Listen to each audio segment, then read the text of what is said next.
Rivals Radio.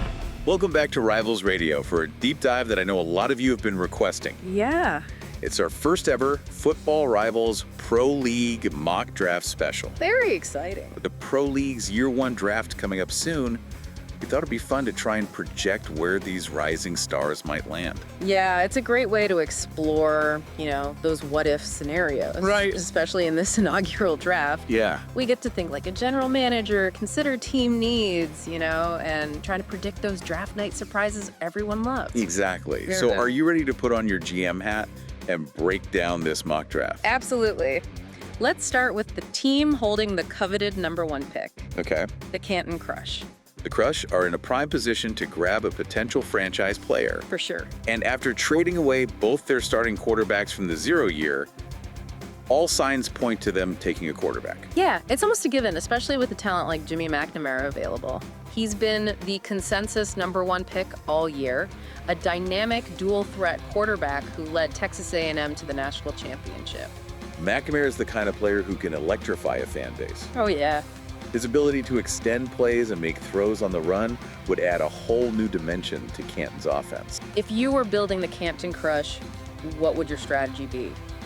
Personally, I think you have to go with McNamara. Yeah. You can't pass up on a quarterback with his potential, especially when you have such a clear need at the position. I agree. McNamara could be the cornerstone of a dynasty in Canton.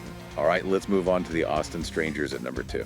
This is where things get really interesting. Yeah, they just made a splash by trading for star wide receiver DeAndre Flowers, so their needs have shifted a bit. For sure. They still have Andrew Rushing at quarterback, but he led the league in interceptions last year. So the question is, do they go for a quarterback like Smokey Smith out of NC State or address a different need? They could play it safe and draft edge rusher Brandon Smith. That would certainly make their defense formidable. Right. But would it be enough to compete in a tough division? It all depends on their overall strategy. Now, let's shift gears and talk about some specific teams with intriguing quarterback situations. Okay. The Oklahoma City Natives are a team to watch. Yeah. Their current quarterback, Blair Cartwright, is getting up in age, Uh-huh. and they might be looking to draft his successor. Possibly. Do you think they'll pull the trigger on a quarterback in the first round? It's definitely a possibility. They have the 21st pick, which could be a sweet spot for a quarterback who slides down the board. Another team with an interesting quarterback situation is the Mexico City Firebirds. Okay. They just signed veteran Chuck Schaefer, Right. who's 37 years old, so they might be in the market for a quarterback of the future. It all depends on how they view Schaefer's role. Right. Is he a bridge quarterback to mentor a young prospect, or are they hoping he can lead them to a championship right away? It's a fascinating dilemma, It is. and it'll be interesting to see how it plays out on draft night. These are just a few of the quarterback storylines to watch. Right. There are other teams that could be in the mix for a quarterback depending on how the board falls. Speaking of quarterbacks, let's talk about some of the top prospects who could be drafted early. Okay. We've already mentioned Jimmy McNamara and Smokey Smith, but there are a few other quarterbacks who could make an immediate impact in the pro league. Yeah, Buck McCarthy from Oklahoma is a strong-armed quarterback with good mobility. Okay. He's got the potential to be a franchise quarterback. And Taylor McKinney out of Cincinnati is another quarterback to keep an eye on. He's a big-bodied quarterback with a lot of upside. This is a deep quarterback class. Yeah. And it wouldn't be surprising to see multiple quarterbacks taken in the first round. It's going to be a quarterback-heavy draft, that's for sure. Now, let's step back and look at some broader draft trends. Okay. One trend I've noticed is that this appears to be a strong year for offensive linemen. Uh-huh. There are several talented tackles, guards, and centers who could be available in the first few rounds. That's good news for teams looking to rebuild their offensive line. Another trend to watch is which teams are in win-now mode Yeah. and might prioritize experienced players over developmental prospects. Teams like the Austin Strangers, who just traded for DeAndre Flowers, might be looking to add players who can contribute right away. Exactly. They're not going to waste a pick on a player who needs a couple of years to develop. Right. They want someone who can help them win now. Makes sense. All right, before we move on to the rest of the first round, let's pause and see if anything stands out to you so far. I'm curious to see if any teams are willing to reach for a quarterback earlier than expected. This is a strong quarterback class. Yeah. And teams might be tempted to gamble on their guy if they're afraid of missing out. That's a great point. We can see some surprises in the early rounds. We also haven't talked much about wide receivers yet. Yeah. But this is another position with a lot of depth. Right. There are several talented pass catchers who could be available in the first and second rounds. All right, let's dive back into the mock draft, starting with the Portland Grunge at number 3. Okay. The Grunge are in a unique position where they can really go best player available. Absolutely. They need help pretty much everywhere, so they have a lot of options.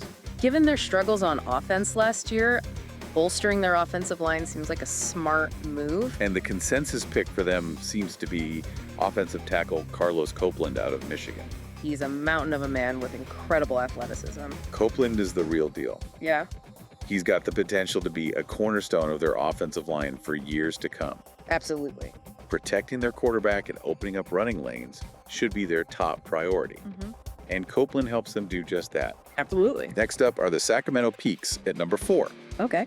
They're in a similar situation to Portland, needing help across the board. Given their lack of a consistent pass rush last year, addressing the defensive line seems like a logical choice. And Will Lane, the edge rusher from Texas A&M, seems like the perfect fit. He's got all the tools to be a dominant force in the pro league. Lane is a freak athlete with an explosive first step and a knack for getting to the quarterback. Yeah.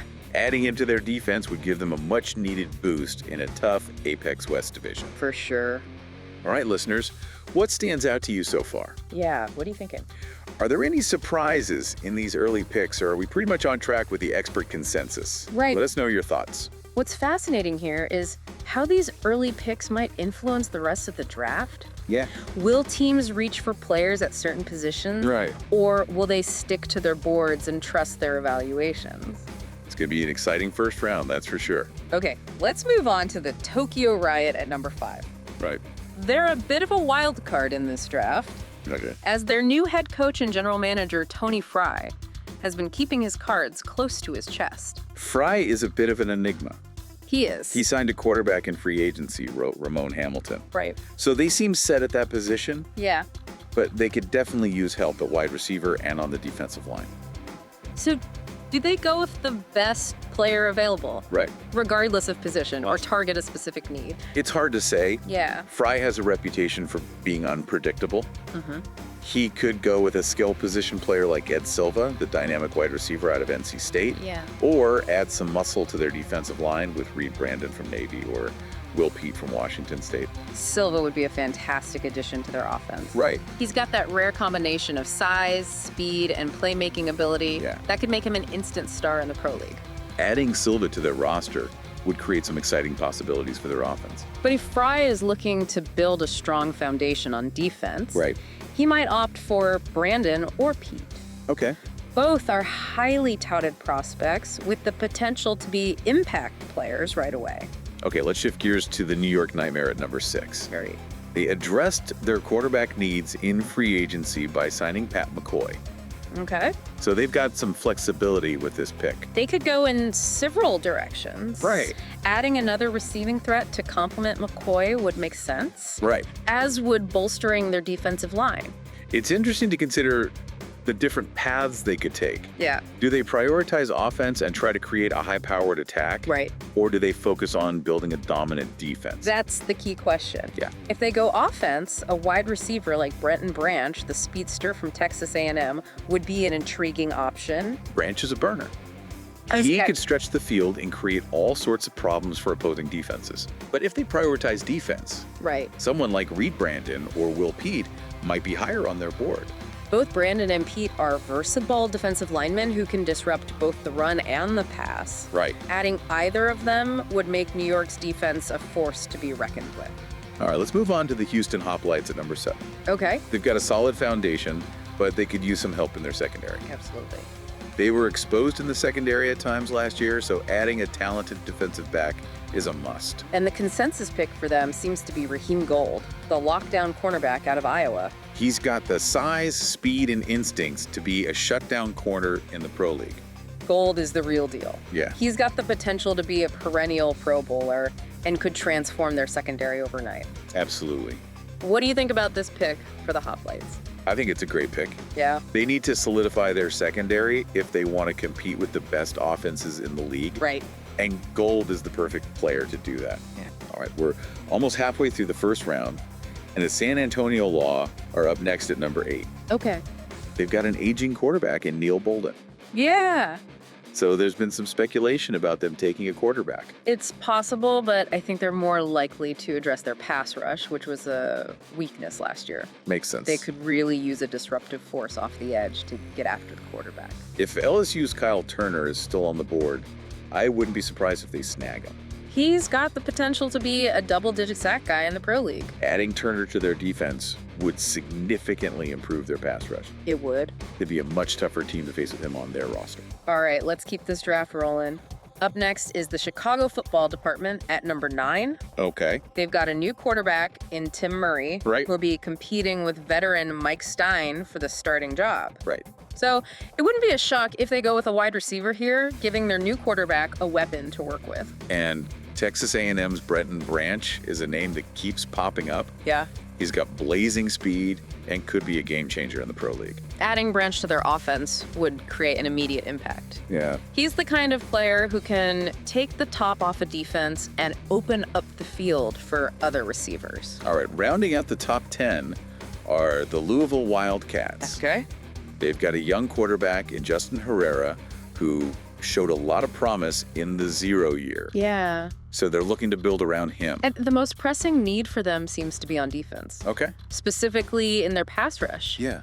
They struggled to get to the quarterback last year, which Right. put a lot of pressure on their secondary. So are we looking at an edge rusher here? Someone like Carlos Brewer from UCLA or Keith Collins out of Iowa State? Both of those guys would be great additions. Okay. Brewer is a relentless pass rusher with a non-stop motor, Right. while Collins is a more polished prospect with a variety of pass rush moves. Either way, they need to find a way to generate more pressure on the quarterback. We've made it through the top 10 picks of our mock draft. We have. What are your initial thoughts?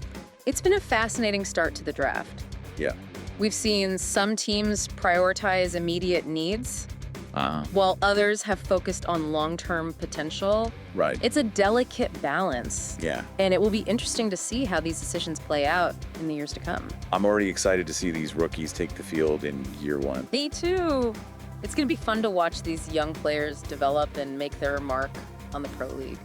Let's take a quick break, and when we come back, we'll dive into the rest of the first round. Stay tuned.